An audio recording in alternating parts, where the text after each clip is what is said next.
Hello everyone. अभी हम लोग क्लास 7 हिंदी वसंत बुक से शाम एक किसान के प्रश्न अभ्यास को देखेंगे।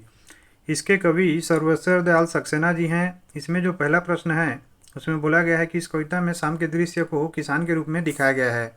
यह एक रूपक है। इसे बनाने के लिए 5 एकरूपताओं की जोड़ी बनाई गई है, उन्हें उपमा कहते हैं। पहली एकरूपता आकाश और साफे में दिखाते हुए कविता में आकाश का साफा वाक्यांश आया है। इसी तरह तीसरी एकरूपता नदी और चादर में दिखाई गई है, मानो नदी चादर सी हो। अब आप दूसरी, चौथी और पांचवी एकरूपताओं को खोज कर लिखिए। तो देखिए, एकरूपता का मतलब होता है कि किसी के साथ में तुलना करके उसके जैसे उसको दिखाना या उसके जैसे उसको बताना। जैसे कि यहाँ पे आकाश को साफा का उपमा दिया गया है और नदी को यहाँ पे चादर के समान माना गया है। अब इसमें दूसरा, चौथा और पांचवा एकरूपता जो है ना, वो कविता में कहाँ पे है उसको समझते हैं। तो देखिए, यहाँ पे जो दूसरी एकरूपता है वहाँ पे सूरज को चिलम के समान दिखाया गया है। उसके बाद जो चौथी एकरूपता है उसमें पलाश के जंगल को अंगीठी के समान दहकना या जलना बताया गया है। और पांचवी में अंधकार को यहाँ पे भेड़ों के गले सा दिखाया गया है। इसके उत्तर में लिखेंगे, दूसरी एकरूपता है चिलम सूरज सी, चौथी एकरूपता है पलाश के जंगल की अंगीठी और पांचवी एकरूपता है भेड़ों के गले सा अंधकार। इसमें प्रश्न 2 है, शाम का दृश्य अपने घर की छत या खिड़की से देखकर बताइए। क, शाम कब से शुरू हुई। इसका उत्तर लिखेंगे, सूरज जब अस्त होने लगा तब से शाम शुरू हुई। इसको हम लिख सकते हैं कि सूरज जब डूबने लगा तब से शाम शुरू हुई। इसका ख है, तब से लेकर सूरज डूबने में कितना समय लगा। इसका उत्तर लिखेंगे, सूरज को डूबने में लगभग 1 से 1.5 घंटे का समय लगा।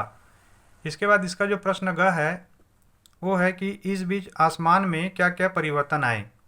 इसका उत्तर लिखेंगे कि आसमान का रंग सफ़ेद से लाल, लाल से पीला और पीला से काला हो गया। प्रश्न 3 है, मोर के बोलने पर कवि को लगा जैसे किसी ने कहा हो, सुनते हो। नीचे दिए गए पक्षियों की बोली सुनकर उन्हें भी 1 या 2 शब्दों में बांधिए। कबूतर, कौवा, मैना, तोता, चील, हंस। अब इसके उत्तर में देखिए, कबूतर की जो बोली है वो खत लो जैसा लगता है, मैना गाना सुनो, चील देखो, कौवा कैसे हो, तोता राम राम और हंस शांत रहो। कविता से आगे में प्रश्न पहला है, इस कविता को चित्रित करने के लिए किन किन रंगों का प्रयोग करना होगा। इसके उत्तर में लिखेंगे कि इस कविता को चित्रित करने के लिए हमें नीले, पीले, लाल, सफ़ेद, काले आदि रंगों का प्रयोग करना होगा। क्योंकि देखिए, कविता में जो वर्णन किया गया है वो शाम का वर्णन किया गया है और शाम का वर्णन करने के लिए इन रंगों का प्रयोग करना और इनसे जुड़े अन्य रंगों का प्रयोग करना अनिवार्य होता है। प्रश्न 2 है, शाम के समय ये क्या करते हैं, पता लगाइए और लिखिए। पक्षी, खिलाड़ी, फल वाले, माँ, पेड़ पौधे, पिताजी, किसान, बच्चे। इसका उत्तर लिखेंगे, पक्षी अपने घोंसलों की ओर लौटते हैं, खिलाड़ी खेल खत्म कर आराम करते हैं, फल वाले जल्दी फल बेचकर घर जाने लगते हैं, माँ काम निपटाकर घर वालों से बातें करती है, पेड़ पौधे अपनी जगह खड़े खड़े विश्राम करते हैं, पिताजी कार्यालय से घर लौट आते हैं, किसान खेतों में काम खत्म कर घर आ जाते हैं, बच्चे खेल खेल कर बच्चे घर को लौट जाते हैं। इसमें प्रश्न तीसरा है कि हिंदी के एक प्रसिद्ध कवि सुमित्रानंदन पंत ने संध्या का वर्णन इस प्रकार किया है।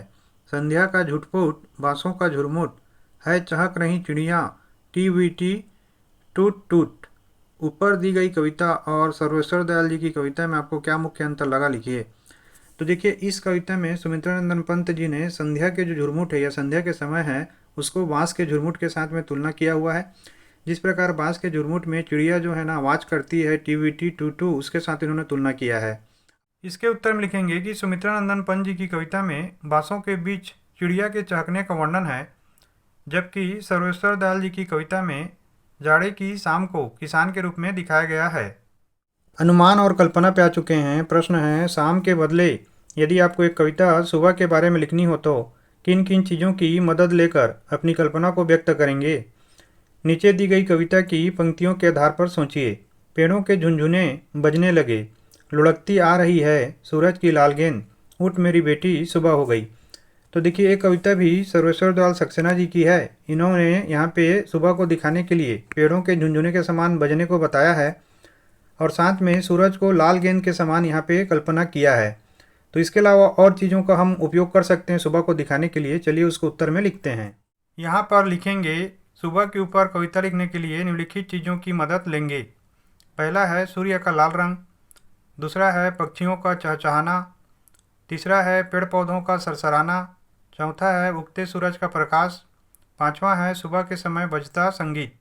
भाषा की बात में पहला प्रश्न है, नीचे लिखी पंक्तियों में रेखांकित शब्दों को ध्यान से देखिए।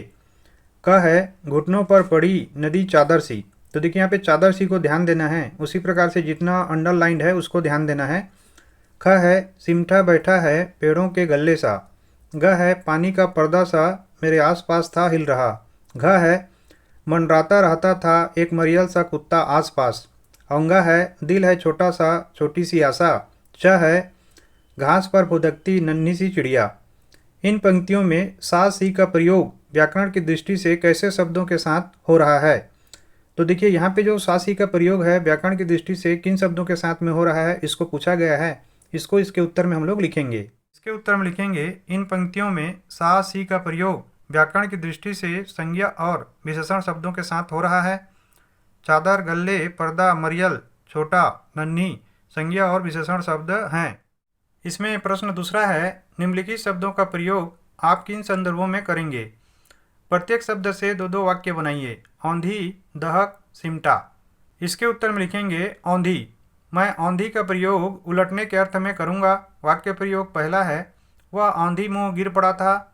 दूसरा है, वह चिलम औंधी कर भाग गया। दूसरा है दहक, मैं दहक का प्रयोग जोर से के अर्थ में करूँगा। वाक्य प्रयोग है पहला, राम गुस्से से दहक रहा था। दूसरा, सिगड़ी में आग दहक रही है। उसके बाद इसमें तीसरा है सिमटा, मैं सिमटा का प्रयोग सिकुड़ने के अर्थ में करूँगा। वाक्य प्रयोग है पहला, अनुज दादी की गोद में सिमटा था।